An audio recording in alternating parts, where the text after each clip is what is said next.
As an entrepreneur, the key to success is really having good people. When you sit here and say, I've been at 27 years, it's pretty incredible. I've been able to do a lot of fun things. Practically anything with a beer, I've done it. I started homebrewing, and I got pretty good at it, I thought. I served it to friends and family, and everyone loved it. Well, I had made a porter with spruce essence. I'm going to pack it up and send it off to a competition. 3 weeks later, I get this big manila envelope with 3 critiques from the beer judges, and one of them commented, tastes like rotting logs. Oh, perfect. So I like to recall it. I renamed it Rotting Log Ale. But then to come full circle, once I sort of turned pro and through the Honey Porter and the Brewer's Choice program, going from rotting logs to a bronze medal in Australia, pretty good trajectory. I'll take it. Say somebody comes in new and you're talking to them through this video content. What do you say about Shipyard? What do you say about the beers? I was maybe in the supermarket at Hannaford's or something, and I'm in the line to check out, and someone has our beer in their cart. That means something. You're in a restaurant and you look over a table, you hear someone, let me another Shipyard. I said, why, that just makes you feel great. You know, that's a cool thing. Having a beer with Fred is really about getting to people's passion and what makes them tick. Having a beer and having honest, frank, clear conversation that inspires our audience is what it's about. Cheers. Well, cheers. This is a treat to be with Fred. Bruce Elam. There's a few Bruces in our company over the years. I get mistaken once in a while for, one might argue a more important Bruce than me, but... Yeah, well, we've had a lot of fun over the years. I love thinking back to when we were going over your resume and came across he's working at the Stickney ice cream factory. Deering Ice Cream, yes. Deering Ice Cream. Yeah, owned by the Stickneys. Owned by the Stickneys, nice people. And I said, well, if he can make ice cream, he can probably make beer. Well, there's a lot of similar skill sets, actually. It's a food grade product and production. There's a lot of big stainless steel vessels and pipes and valving, and that combined with the little homebrew experience probably put me in a little ahead of the curve back in the formative days. Yeah. And Alan, I walked in. I don't know if you know the story, but Deering Ice Cream, my tenure there was 6.5 years. Mm-hmm. And at the point of its closure, Deering Ice Cream was the oldest continually operating ice cream plant anywhere in the world. Well, anywhere like 110 plus years. Oh my God! And my tenure, the last 6.5, as it turns out, they were kind of in their death spiral. And in that 6.5 year time period, they underwent like 5 changes of ownership to try to keep it afloat. Keep it afloat. And ultimately, the last entity that bought it out basically took our brand, took the production elsewhere, and closed us down. And that was it. That left me out of a job. Right. So one of the things I'd been doing for the ice cream plant was, in addition to doing production runs and making lots of different ice cream novelties and things like that, I arranged all the temporary help for the different production runs. So I had some contacts with those people in sort of the job market. Temp working. And I put the word out to the temp agencies that I was intimate with and working with, that I myself are going to be out of a job pretty soon. And do you know of anyone who's looking for somebody? Yeah. And it was suggested to me that, Shipyard, I hear, is looking for somebody. He says, they told me you should go in and ask for Alan Pugsley. So that's exactly what I did. I just polished up my resume. Our brewmaster. And I walked in cold right off the street, and I went to what was then the reception area, announced my presence, and was met by, receptionist or what have you. And I said, I'm Bruce Elam, I'm here to apply about a job for brewing. And I was told to ask for Alan Pugsley. And she said, just wait just a minute. And she took the effort, the initiative to go up and tell Alan there's someone here inquiring about a job. And sure enough, Alan comes down the stairs and invites me into the conference room. And we have a good little back and forth for about 20 minutes. Right. He of course, extolled all the virtues of Shipyard, and I gave him my background and things like that. And at the end of it, Alan, being a big, tall Brit, kind of intimidating upon first meeting him, he stands up. He's a really imposing physically guy, and he says, where's the finest place to work is anywhere in Portland. And he says, come back and see me in a week. And as you might guess, I came back a week later. They hired me, and I've been here, 27 years. 27 years. Cheers to that. And as an entrepreneur, the key to success is really having good people. And that's that one big part. Without question. Yeah. And I was fortunate to have, partnership with Alan for many, many years, and still very good friends. And he, basically we've been, when you sit here and say, I've been at 27 years, It's pretty incredible. And Here's what really shocked me. Alan will still frequent and come in every once in a while. Oh, yeah. And he always seeks me out. And I very much appreciate, any conversation I can have with Alan. And I think I had mentioned I'm approaching my retirement, which is actually rapidly ticking down. More on that to follow. Yeah. But he said, so when I told him it's going to be 27 years, 1 week and 1 month when I hang it up, right. He says, wow, he says, that's longer than I was here. He says, I was here for like 20 and I left like 20 years on the dot. He goes, you're going to outdo me. So yeah. And that kind of shocked me. I says, holy cow. Yeah. It's really funny. A lot of companies don't even last 3 years, you know? And we're in a lot of breweries and restaurants don't even last, especially those 3 to 6 years are really tough to be, we're going in Federal Jacks. We've been there since 92.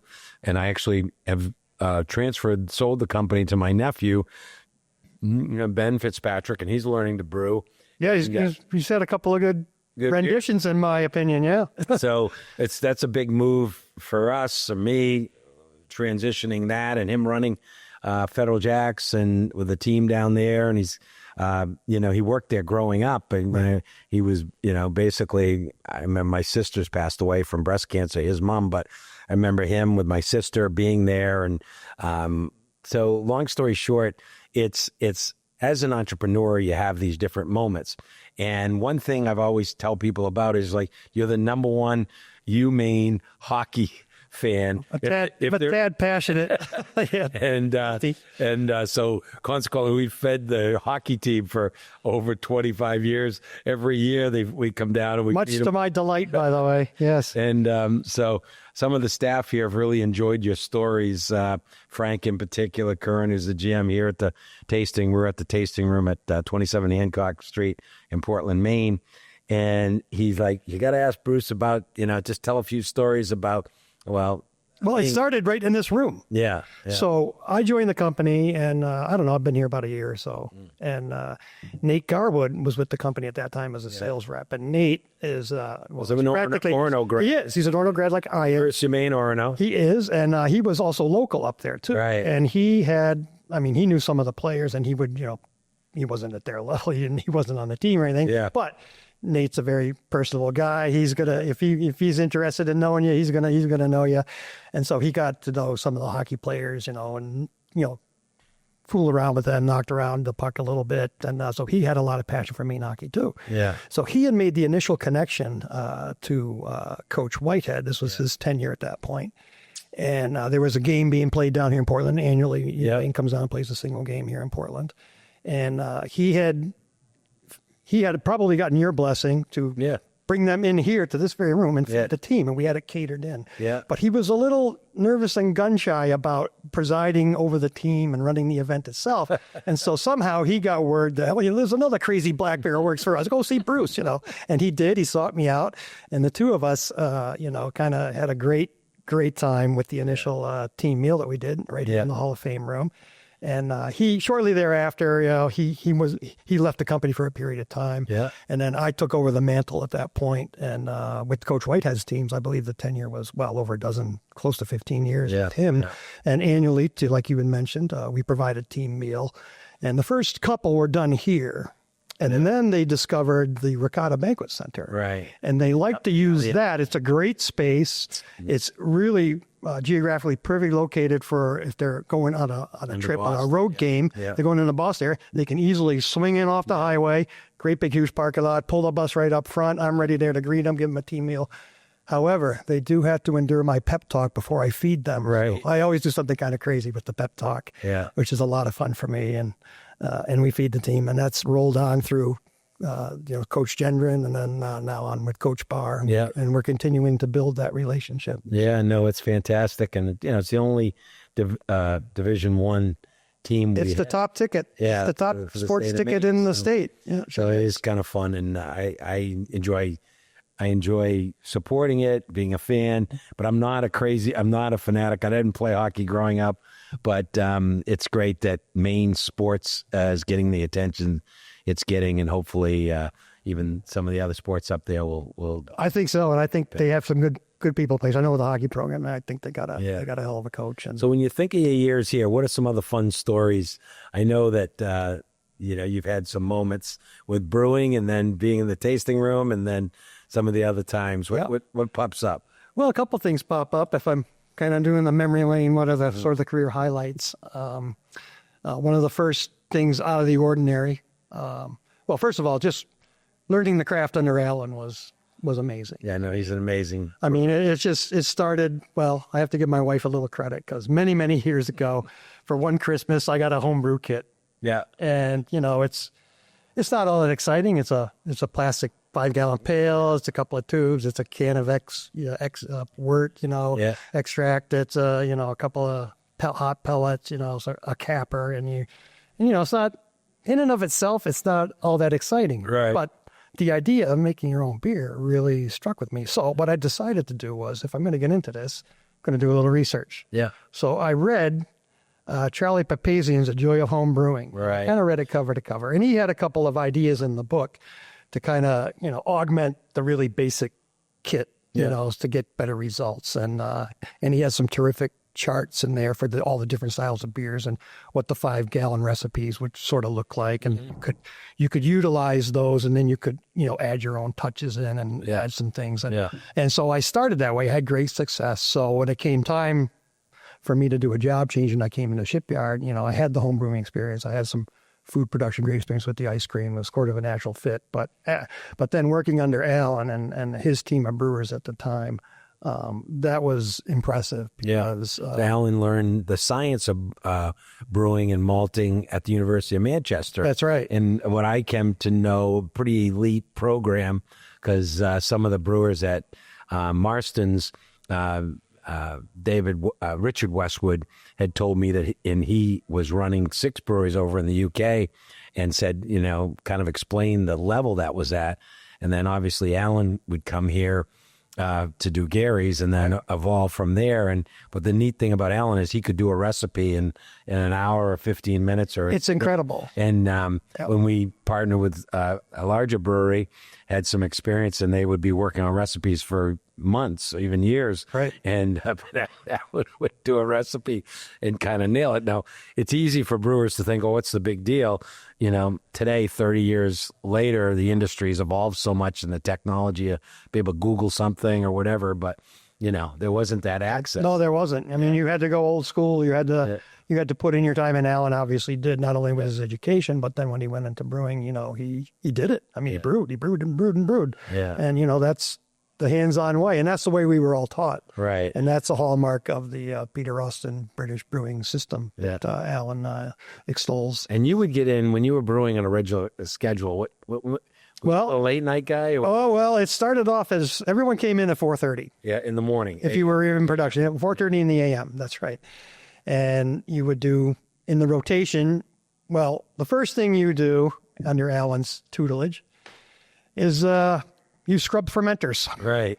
And that's you're either gonna hack it or you're not gonna hack it. Right. I mean, you're basically dumped inside a gigantic beer can that holds 100 barrels of beer. Yeah. And you're given a scrubby 3,100 in a harness and and some solution and a hand pad, and you start scrubbing the hell out of it, and you got to be done within an hour to the proper satisfaction. Yeah. And so there's a motivation if you want to persevere through that and get on to maybe learning how to do some cellaring, things like racking and then filtering and kind of that. Yeah. Well, first you better learn how to clean that vessel. So once I cleared that hurdle, things got a little bit better. Although it's not like you don't get tossed back in there and have to clean everyone that vessel because you certainly had to.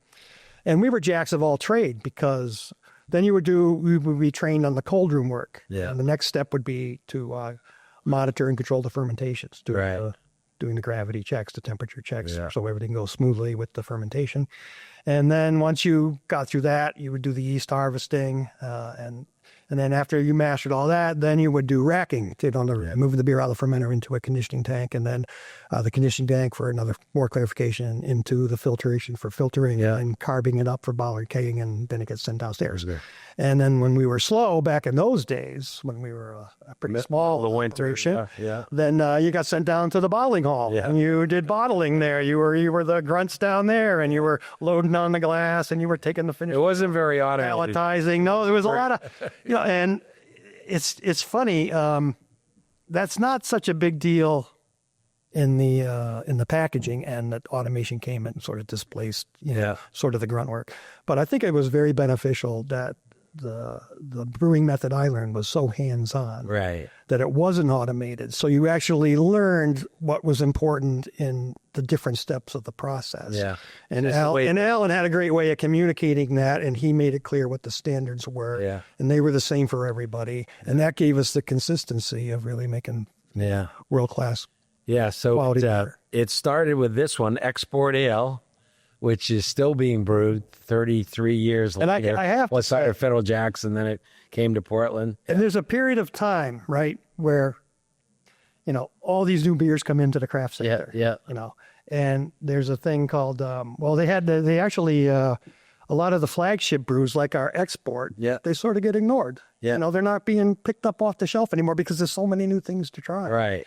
And so finally the industry recognized this, and they had what they called the flagship February, where they would put a focus on trying to get customers to sort of re-engage themselves with the flagships of the original beer, in our case, the export. Right. And so when this whole thing started coming along, and by this time I'm segued into the more of the tasting room aspect of things, I had a little reminder of the V8 campaign. That V8 commercial? I was like, oh, I could have had a V8. It's like, oh, I could have had an export ale. Right. And actually, I'm kind of guilty of it myself, because I would go for a fairly long period of time without enjoying an export, and I would have one, and I had to. Why the hell haven't I been drinking this like all along? Because it is still so good. Yeah, and that's the fortunate thing, especially with now Ben Fitzpatrick having grown up drinking export, even from a young age, let's say 21. Maybe a little younger, but anyways, he now is learning to brew it in the old style way at Federal Jacks, and he's the owner and the brewer. And to me, that says to me, okay, this is going to live on. That's right. We're going to, he will do that. Maybe he'll teach his son. Maybe he'll teach somebody else. And because those core underpinnings, those core values in appreciation for process, consistency. Yeah. That will ultimately endure. If the liquid is good, I mean, at the end of the day, the liquid has got to be good, so someone's going to have it again. And then the uniqueness of where the barley came from, who malted it, the hops that we use, the quality level has not changed. Right. There have been some little tweaks here and there, but at the same time, the goal is always to get that same taste. And we've done a pretty good job. I'd say we've done a great job of that. There's a lot of great brewers in the world. There's a lot of great brewers in America, but I feel, and I never call myself a brewer. I own a brewery and I've brewed, but I'm really the guy that's passionate about the brand and sales guy, and deal with the finance and juggle and get lucky enough to communicate who we are and what we are and why we are. Right. But I'll always defer to somebody that has the persistence and ability to be a brewer. Like Peter Austin said to Alan in one of his comments, well, they're not brewers. They're not brewers. I get it. And I kind of get it, right? I didn't, at the end of the day, I brewed. I remember getting up 4:30, coming in brewing, actually at Gritty's with Richard Pfeffer.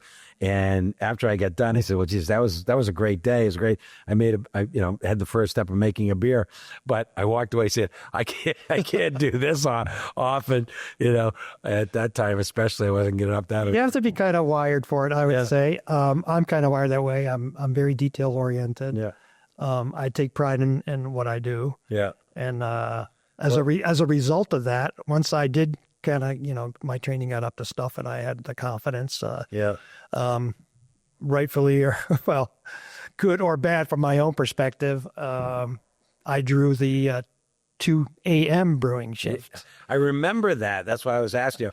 How did it feel getting up to when? Well, I have to say, How did your wife take that one? It was, well, she jokes. She says, I'm married to a 7th grader because she has to put me to bed at 7 o'clock in the evening so I can get up for 1 to be in here for 2 to be brewing for, and the brewer's day was a 10.5 hours day. Yeah. And the schedule back at that time was Monday through Thursday. You worked 10.5 hours, 42.5 total for the week. Yeah. And you had your Friday, Saturday, Sunday, which in my particular case was ideal, because I had just bought a piece of lake property, a ways away, and I needed some time to dedicate, buy things for up there. Yeah. And if there if there's a silver lining to that shift, it's that it did allow me the time to go up there. And my wife and I have got something really special up there with a nice, beautiful little log cabin and on a beautiful lake. What lake's it on? It's on Parker Pond. Parker Pond. Yeah.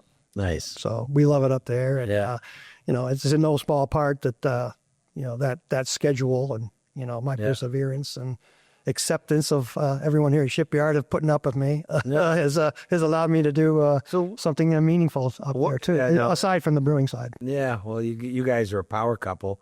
You've got your passions and efforts. She does. She's a crusader. She's a career prosecutor. Yeah. So you don't want to mess with her. Oh, she has the rest powers over me. I have to toe the line a little bit. Yeah. So she's a lawyer and but she became a prosecutor and that's right. Worked. You know, and she's semi-retired, but she's teaching now, or yeah, she's teaching at the law school and also a class for the Southern Maine Community College, part of their criminal justice curriculum, which is great. I think it's a great mixture of two different paths completely, but you guys have your passion together for a variety of things. We do, and she's a pretty vocal hockey fan. When I get her at the rink, right? She's not going to watch every game on TV like I do, but.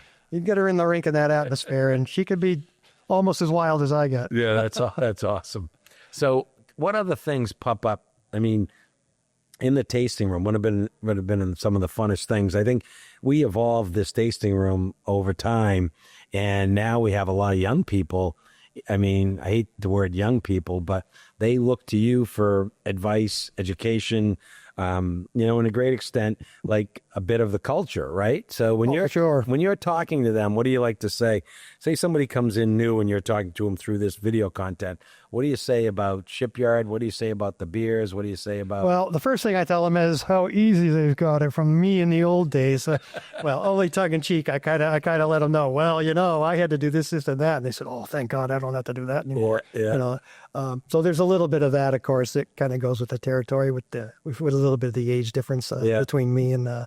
I must say, at this point in time, we have a terrific young staff. Yeah, and they bring a lot of energy and some new ideas to us, which in our evolution as a company and more focus on the tasting room and what it can bring to the community and the customer. We're growing into it. I think we've made a lot of positive steps in the conception of it over the past, really kind of in the past 3 or so years. Yep. I mean, we did have to get through the whole COVID thing and things didn't happen as quickly as we wanted. Yeah. But we met that challenge, got through all of that. Yeah. And now we can really see sort of the ideas with being able to events and bringing music in, having pinball, doing a trivia night, all these things, new energy to bring people in. And I think one of the biggest challenges we have locally is to, people that have known us for a long time, they're not thinking of us in the new thing that we've become. Right. They think of us as a big production brewery, which we aren't any longer. Yeah. This location. At this particular location. Yeah. So we have to sort of engage them, and we have to show, hey, no, we got this, and that going on. You can come and fly, you can play trivia. We got great beers. We got some food now to go with everything. Some amazing pizza. So that has been good. And the young staff, it's just been infectious. They have an energy. It's revitalized me, kind of going in the home stretch to my retirement in a few months. And over this past couple of years, they've made it a joy to come in. Yeah. And really, they're tremendously receptive to my experience, and they'll ask me about the things that I've done and how can I do this better. Right. And I enjoy that a lot because after brewing for nearly a dozen years, I was looking to segue myself out of production into something else, another role for the company. And we came up with the trade brewer job. Yes. This is a point in time where the craft market is beginning to really burgeon, and the customers are inquisitive. They want to know about process and styles of beer. And I was having that good background of hands-on making it. I could communicate that in an effective way. And that was fun, and I always enjoyed that. And then this continuation with the staff kind of, giving them that same education and background. That's been a lot of fun for me. Yeah, and they've made it fun for me. What we're gonna do is I'm gonna have Ryan or Annika bring in a small taster of each of the beers on tap right now. Great. And one at a time, and have you just give a little spiel, give a little and then take a minute and try to think of the 3 or 4 different stories that happened over the last 27 years. And you can tell Ben while I go tell them to bring that in. So one highlight that I had, I don't know, I've been with the company maybe 3 years or so. And back at that point in time, due to Alan's beginnings over at the Ringwood Brewery, we were, by exclusive license, we could make Old Thumper. And we had a promotion called the Boar Tour. And what that was that was an incentive for our distributors that whoever sold the most cases, within a year of Old Thumper would get a trip to the Ringwood Brewery over in England. And I was a last-minute replacement for someone to represent the company to help bring the group over there. And I was able to lead a brew pub crawl in England. And Alan gave me a little bit of information, a couple of ideas where to take them through. That was really enjoyable. And being able to have a beer with Alan's mentor, Peter Austin, at the Ringwood Brewery in Hampshire was certainly a highlight that I had in my career. Another thing that I mentioned, Charlie Papazian, I learned, a little bit about homebrewing by reading his book. Well, there was a point in time where I was the trade brewer doing tours and the like, and among some other special event duties, tastings, beer dinners, things like that.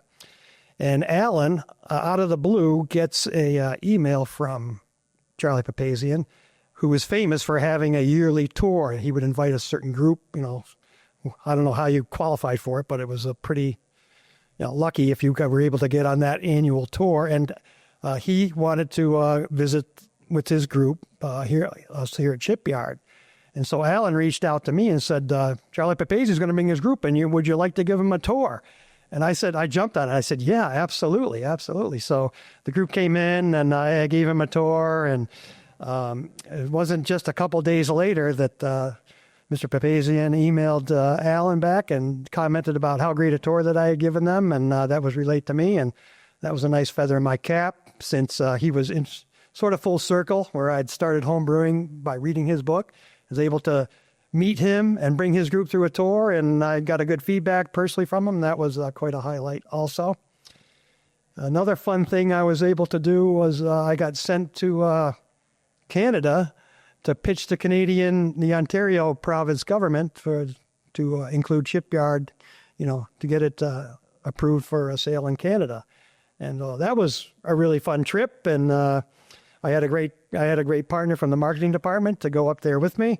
And we also took in the Hockey Hall of Fame. I'm a big hockey fan, as we've already kind of alluded to. So that was a great trip, and I helped get our beer in Canada. And we also had a trip out to Santa Barbara, where I was asked to sort of present our beers to Total Wine for distribution statewide. And that was another career highlight that I've had over my time there. So I've been able to do a lot of fun things. Practically anything with a beer, I've done it, from brewing it to making, to drinking it, to sharing it with people, to presenting it at different events. And we also had the Brewer's Choice program. Right. And that was instituted by Alan to come up with a spring seasonal, which would be done yearly on a rotating basis. And the principle of the program was we would open up brewing to all the brewers in the company, and they could go down to Fed Jacks at the pub level on the small system, and they could brew up their recipe, and a portion was served to the public, and critiques were, they would fill out comment cards to the actual customers that drank your beer, and a certain amount was held in reserve to be tasted by you bigwigs up here, and then a winner would be declared. And I'm extremely pleased to say that in 2007, my Honey Porter was the inaugural winner of that program. And as a reward for that, 15,000 cases of my recipe were put into full production and retail. That's awesome. And I'm extremely pleased. I think I'm accurate in saying this. I believe that was the first beer ever to go out under the Shipyard label, which wasn't an Alan Pugsley formulation. It was my Honey Porter. Now, interestingly enough, and much to my surprise, someone from the company had packed some of my porter up and sent it to Australia for the Australian International Beer Awards. Oh. And I actually took a bronze medal for it. Cheers to that. So I learn every time. There was that. And the way I like to tell that story is it has much more humble beginnings. So as I might have mentioned, I started homebrewing, and I got pretty good at it, I thought. I served it to friends and family, and everyone loved it.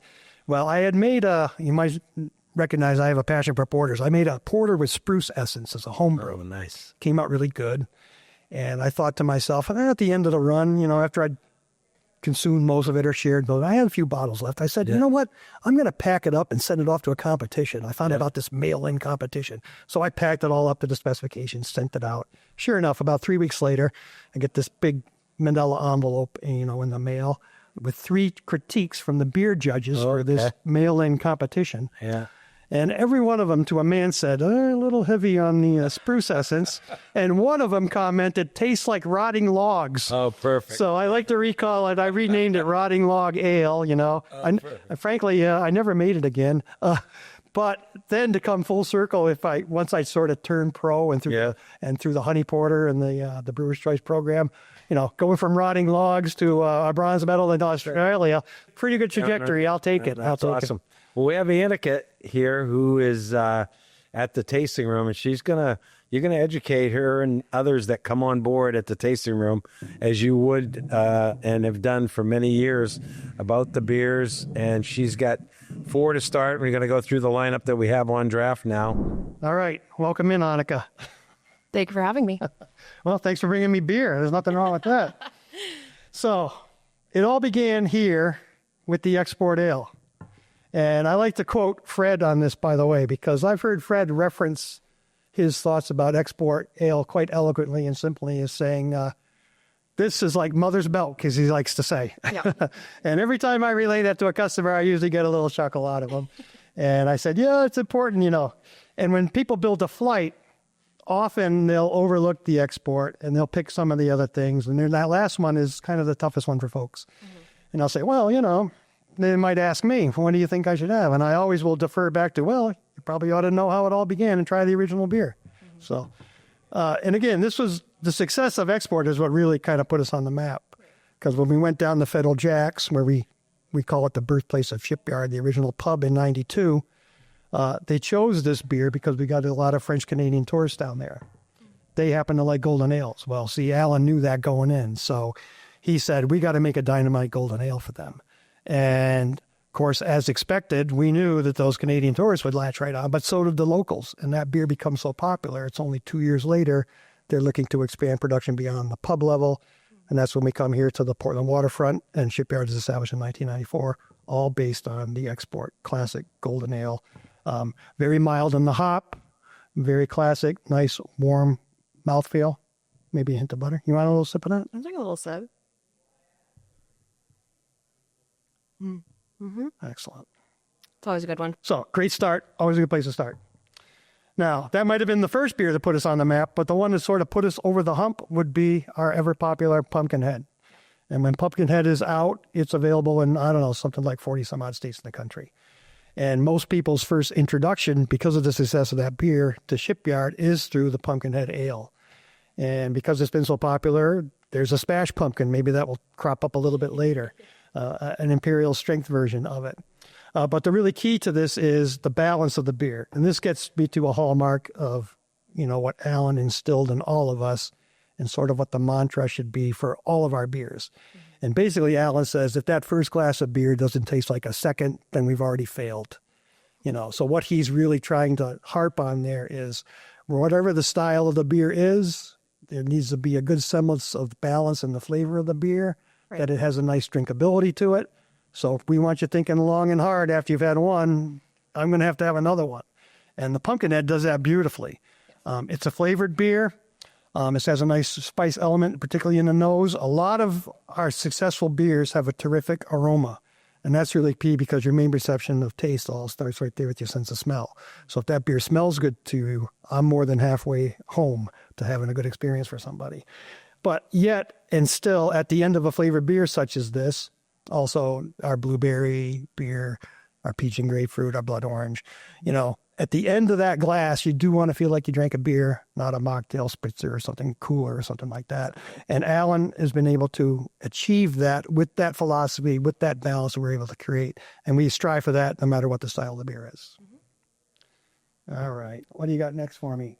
We have a Discovery IPA.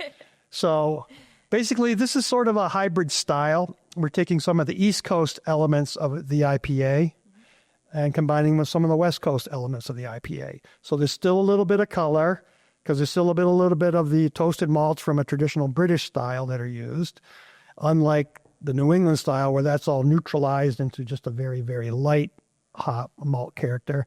Because these IPAs, these styles, they're really focusing on hop flavors and aromas, not so much the hop bitterness. And those are very delicate flavors. Hop flavors and aromas dissipate very rapidly over the shelf life of the beer. So that axiom, you want to get your IPAs fresh, is certainly a good strategy. But this kind of blends some of the attributes of those different formulations from East and West Coast versions into a single one, which is done very well for us. And let's see. Summer Ale, one of my favorites. This is one of our most successful seasonals as well. I would say the two top seasonal performers are right here with the fall with the Pumpkinhead and the summer with the Summer Ale. And this is just a beautifully classic filtered wheat. And ours stands out due to the fact that we do filter it. There's a lot of wheat beers. Typically, the hallmark styles are kind of hazy and cloudy. There's a lot of gluten in wheat. They're very problematic to filter. But the filtration of this kind of changes the dynamic and the flavor characteristics of a wheat beer, and to a lot of people's liking. So this is nice and soft in the mouthfeel. It's got a warmth to it, and it's just classic ingredients, a filtered wheat, just done in a really terrific balance. Yes, it is. So there's our first flight. All right, and Fred was wondering, do you remember any of the hops that are specifically used in any of these beers? Well, Hallertauer and Willamette would be in here. Mm-hmm. There's a little bit of Hallertauer, I believe, in there. Mm-hmm. And I must say, we make so many beers now, it's hard for me to remember what is going on in all of them. But you have crafted a little Bible of some of them. I think there are, so I think it's Tettnang, Willamette, and Cascade in the export. Mm-hmm. Okay. Well, I ought to know that one. It's the original beer. Now, again, the flavored beers, there's a little bit of hop in them, but the hop isn't supposed to be the star. The flavor is supposed to be the star. In this case, the pumpkin, the cinnamon, and the nutmeg. Right. So some hops will be put in these particular styles of beer so that they can truly be called a beer by the definitions and the specifications. And, of course, hops helps preserve the beer as well. They're natural preservatives, so they're in there. But that's not the star of the show. You know, the star of the show in this is the pumpkin, cinnamon, nutmeg, the flavor involved. And, yeah, that's about all I can remember off the top of my head. No, you did good, though. I mean, you had all three of the export, which is the original. So it's arguably the most important. Yes, and I've brewed an awful lot of it in my time. Drank a little bit, too. All right, I'm going to go get the next four. Okay, we got some heavy hitters here. All right, so we have Finder IPA. This is the classic New England style of IPA. This is described, of course, as the hazy, cloudy, juicy. And so this style of IPA, it's the kingpin out there right now. Absolutely. I mean, of course, we're still very IPA dominant in the craft sector. And the New Englands are really sort of the latest craze and latest major development in the IPA market. And they've had some staying power because it's been quite a long time where they've been performing extremely well. And we have an excellent version of one ourselves, our Finder IPA. So here are some of the strategies making a New England IPA. Most people, if they have an aversion to the hop, it's usually not the hop flavors or aromas, it's the bitterness. So this is taken into account in the formulation of a New England style IPA. So intentionally, we're removing the hop bitterness from this. And a lot of people don't know, but the only way to get bitterness into the beer is through the boiling process, by boiling hops in the kettle. That's how you extract those bitter hop oils and resins. So what we don't do is we don't really do any additions at that point. So we'll put some hops in at mid-boil because the longer you boil the hops, the more bitterness you'll extract. Right. So we're not going to put, in this style of IPA, we're not going to boil a lot of hops because we don't want the bitterness. Mm-hmm. But we still want hop flavors and aromas. Mm-hmm. So around the mid-boil, you start putting them in specifically just to extract the flavors. And at the very end of the boil, you put your aroma hops in to get the aromas. But we're going to go a step further, what's called dry hopping. So after all that's been done in the kettle, just additions for flavor and aroma, then we're going to ferment the beer, strip the yeast from it, and then we're going to add more hops into it. So we're going to age that beer after fermentation at a cold temperature on more hops to extract just more hop flavor and aromas that way. So this sort of supercharges the hop flavors and aromas by going through that aging at a cold temperature after fermentation before we're going to package the beer. And To make those hop flavors and aromas stand out even further, we're going to neutralize the malt competition. So now you can see all golden because we only have the pale malt. A little bit of oat in there is typically done in this style too for mouthfeel and the like. And that neutralizes the malt base, again, putting that spotlight solely on big hop flavors and aromas. Right. And that style has been extremely well received by customers. And that sounds like a lot of steps. Is that a complicated one to make? Or It's a lot of time. It's not any more complicated than another beer. But it just takes a little bit. But that dry hopping takes more time. Okay. And because it takes more time is money, you can expect those types to be charged a little premium. They're worth paying extra for. Absolutely. Because that's a legitimate, step to really move that beer from a hop experience here to like here. Absolutely. And it takes that amount of time. When a lot of times those tend to be a higher alcohol content as well too, right? They can be. They don't have to be. Okay. But typically they're targeted around 8%, roughly. Most of those IPAs, 6 to 8%. Okay. All right. And what's our next one? Got the Golden Nitro. This is a Golden Nitro. Well, let's put it right next to perhaps our stout. Now, one thing you'll notice, you can probably see it. The camera probably can't too well. But nitrogen is a much smaller bubble versus the regular CO2 bubble. Right. So because of that, if the beer has a nitrogen addition to it, then you're going to get a real dense pack of the head, and that imbibes a creaminess and a smoothness to the flavor. And it can be very beneficial, like in a classic Irish stout, our Bluefin stout right here. It can kind of take the edge off some of those really kind of sharp roasted character, which is good, but you might not want that too strenuous, particularly on the finish of the beer. And the nitrogen head sort of tames that, sort of rounds off those rough edges, and it gives you a really nice chocolatey roasted experience as we have in a classic dry Irish style. In our case, our Bluefin stout. So on the success of that, there was a craze a few years back where it was nitro this, nitro that. Everyone wanted to put nitrogen in like every style of beer.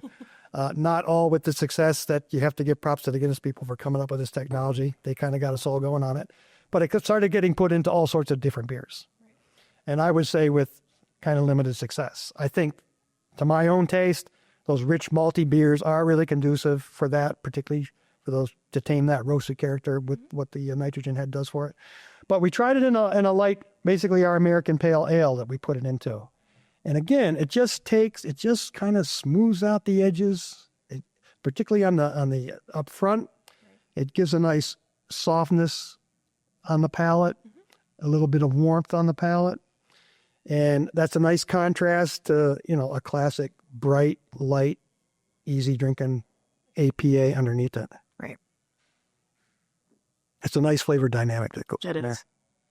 I think it dulls down some of that bitterness that you get from the hops, like you were talking and about. Again, reminder. And that's definitely true, but it has to be in that right balance. Exactly. So if you think about it, when you first draw a beer into your mouth, it's kind of about the malt, the sweetness. Sweetness kind of hits first, and most people like sweet, and that's good. But it's pretty hard to drink something super sweet, a whole lot of it. So that needs to be tempered somehow or other on the finish, either through dryness, bitterness, or sourness. So what you're really trying to create with that flavor profile is you want that sweet excitement, and then on the finish, little dryness, bitter sweetness, or some combination thereof, you want to kind of take it away, and you want your taste buds to go to you, oh, what the hell just happened? I got to have another sip of that, figure that out. And if you can pull that little trick off, you get that drinkability that we're going for, and you're going to order that second glass of beer. And that's what we're trying to have happen.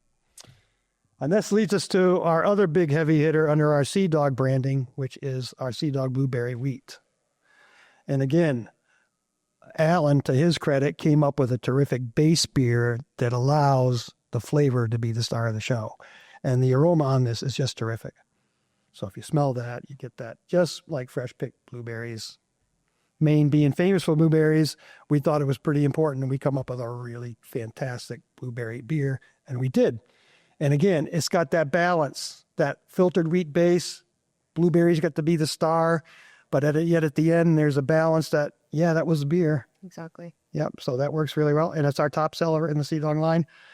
It's the flagship of that, like the export was for the Shipyard branding. It's the Sea Dog Blue Paw. That's the number one for the Shipyard, or the Sea Dog brand. Right. And I think those are great too, because we get a lot of people in here that don't maybe love beer or are here with other people that love beer. I find, and that's the fun, right? Yeah, so you can kind of lead people towards the Sea Dog lines because they're a little bit, fruitier, a little bit more entry level for beers, which makes it a little bit easier. That's how I started drinking. And that's fun. And that's something I've tried to share with you guys, little techniques on how to kind of steer people that way. And the people that are tough are the ones that aren't beer people. Yes.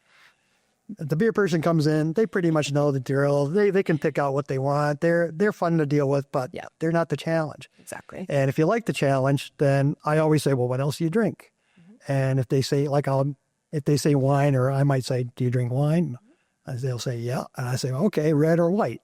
Now, if they say white, those are typically citrusy and light. And those 3 beers that you mentioned, let's kind of show them. We've got the blueberry. The Sea Dog line is kind of appeals to what I would call a white wine drinker, in addition to liking beer. We've got the blueberry, the blood orange, and the sunfish, the peach and grapefruit. Those are common flavors outside the blueberry. Those are common flavors that you'll experience in white wines. So we'll have people try those, and they'll go, oh, yeah, that tastes pretty good. That's pretty good. And then if someone likes red wine, I like to say they have a lot more beer chops than they give themselves credit for. And more times than not, I could give them something like an ESB or an amber or a red, which has some toasted elements that you're going to experience in red wines. And those usually, surprise people, say, wow, that's way better than I thought. And so then I congratulate them. See, you're a beer person now too.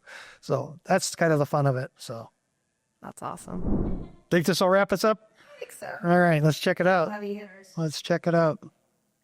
All right. These plus your favorite. Oh, okay. I'm glad we got to the favorite. We'll save that for last. Yes, I'll definitely do that. Okay. All right, so we'll tuck the favorite away for a moment. Okay. So we have 5, 10, 17, 18. Mm-hmm. So this is our light lager. And then followed by the smashed pumpkin. And we have the Sea Dog sunfish, the peach and grapefruit, and the blood orange as well. Okay. So let's kind of go backwards on this a tad. So we had let's talk about 18 and 17. Okay. So we really took that basically terrific filtered wheat base and again utilized the particular flavors in question.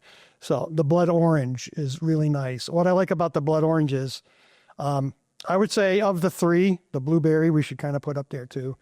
The blueberry I would say is the sweetest, and the aroma is kind of irresistible. Definitely the strongest.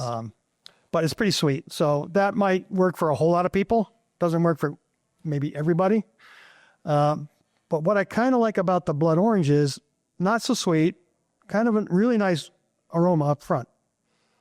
But on the finish, there's a little hint of bitterness, and it's like the orange peel bitterness. Yeah. And it just works really well in a good balance. And that's what makes this one successful. It's just that little hook, that little bitterness, took that little bit of sweetness away, not overly sweet, very drinkable. It's one of my, of the fruited ones, my own personal taste, that's the one I gravitate to. I got a nice story about the sunfish. Sunfish is peach and grapefruit flavored. So when the beer first came out, I'm very traditional in my own beer taste. Mm-hmm. And when the sunfish came out, we had release parties back in the day. We would pick one of our top accounts and we'd have a whole big party and we'd tap it for like the first time, make a big production out of it. Of course, all the staff got invited to, participate in the party. So fun. So I think I had a brewing day actually. I finished up my brew day and I got myself cleaned up a little bit and I went out to the location, went out to the party, the account. And they, of course, were celebrating the new beer, the sunfish, peach and grapefruit. And of course, you're going to take one for the team, It's not a style of beer I would naturally gravitate to because I'm kind of traditional. And more times than not, if I went to something like that and I had a beer like that, I would drink that, sort of like taking one for the team. Yep. And then I would order like an export after it, So this time, something unusual happened. I went to that party. They handed me a glass of that. I drank that. And then I said, give me another one of those. Wow. And so I had another one. I enjoyed it. And I went home after the event. And I was really kind of wondering to myself, why the hell do I like this beer? I should not like this beer. What is going on that I really like this beer? So it finally dawned on me, it's the grapefruit. Yeah. Now, grapefruit is a very common hop flavor and aroma. It will simulate, the grapefruit taste in some of the different hop varieties, okay? But this one actually uses real grapefruit. But that was enough of a bridge, being traditional in my beer taste, that I could appreciate this flavored beer where normally I wouldn't really go for that kind of beer. And I finally figured out the puzzle, and I felt a lot better about it because I thought, what, am I going crazy? You're losing your taste. But I did really like that beer. Okay, so that leads us to, we've got a couple more left here. Okay, these are sort of diametrically opposite one another. Okay, it's probably important that you have a beer like number 5, a light lager. Yes. Okay, a lot of people come in and we have to give them, whether we want to, begrudgingly or not, those great big giant light lager Pilsner producers that rule the world. They still rule the world. And an awful lot of people like that style of beer. So you need something in that vein. So we have a nice light lager. It's got some character for such a light beer and a low alcohol. It's got a good taste. Very easy to drink. Yes. And anyone who comes in and says, what do you got that's like a Coors, or what do you got that's like this? We have something really good for them with a little extra than what they would normally experience from one of those products. So very important beer, and it actually performs quite well for us. A lot of people enjoy the light lager ale that we have. And that brings us to something richer, fuller, much heavier, much higher in alcohol. And this is the big brother, big cousin to our popular Pumpkinhead. This is the Smash Pumpkin. So richer, fuller, I like to say more meat on the bone than a regular Pumpkinhead. I joke that one is for sipping and one is for quaffing, and you can probably figure out which is which. So it's interesting in that when the idea came out that Pumpkin is so popular, let's make a higher strength imperial style. Yeah. Obviously, we wanted to be enough of a link that it would appeal to a lot of Pumpkinhead drinkers. They'd also we wanted them to like them both. Yeah. But it is double the alcoholic strength. It's a lot richer and fuller. So it's not going to pull that trick off for every Pumpkinhead drinker, but it will for a fair amount of them. Maybe, I don't know, maybe conservatively, I'd say 40% of Pumpkinhead drinkers also really like the Smash Pumpkin. So what I like to kind of tell people is we use the same flavoring, if you will. So there is that unity between the two, but they use it a little different dosage. And there's a significant reason for that. Is in the higher alcoholic version, more malt is needed. So malt is the starch source. The starch goes to sugars, then through fermentation, the yeast makes sugar into alcohol. You need more of that malt, so you're going to have more body, and you'll have some residual malt sweetness. So we wouldn't want the beer to be overly sweet. No. Because we already have residual malt sweetness in the higher alcoholic version here. So we use the same flavoring, but actually at a lesser dosage in the big one than in the lower one. Really low. So it's not going to be too sweet. Now, as a consequence of that, to my own taste buds, and yours are yours, Ben's are his, mine are mine, okay? And there's no right or wrong, but the way I perceive it is, I find the pumpkin suppressed a little bit, but I find the spice elements, the cinnamon, nutmeg, come through more boldly. Yeah. And I like that. And I'm a malt guy, a little more than a hop guy. Mm-hmm. And so my personal preference between the two is the richer, fuller one here, but not overly sweet, because we've got residual malt sweetness. We didn't want to add too much sweetness on the flavoring. Hence, you get a little difference of the pumpkin experience between the two. I'm actually surprised that there's less flavoring in there, because I definitely find that it has way more of the cinnamon and nutmeg spice flavor too. Yeah, and I think that's what happens. For whatever reason, I think that more malt and that sweetness of the malt underpinning in this one, it really brings that to the front, or kind of takes a little away from the pumpkin, which maybe highlights those spices a little bit more. Yeah. So I think that's kind of what happens there. Interesting. Very cool. All right. So this brings me to the capper. So this is an English ESB, extra special bitter. If anyone is an old-time fan of ours, they know that Old Thumper, originating from the Ringwood Brewery in Hampshire, England, it's my favorite beer. Yes. I like to refer to it as a beer's beer. Everything a beer needs to be, classic ingredients and a perfect balance, is delivered right there. Now, the terminology throws a lot of people, because British terminology is a tad wonky. I'll admit that. Mm-hmm. So the ordinary style of this beer would be known as an ordinary bitter. Right. But to turn an ordinary bitter into a special bitter, you've upped the alcohol content a little bit, not necessarily the bitterness. And then if you amp the alcohol up a little bit further, well, it becomes extra special. Right. So from an alcohol standpoint, in the descriptors, you go from the lowest alcohol to style, ordinary, Right. and to an uptick to special, to an uptick further to extra special.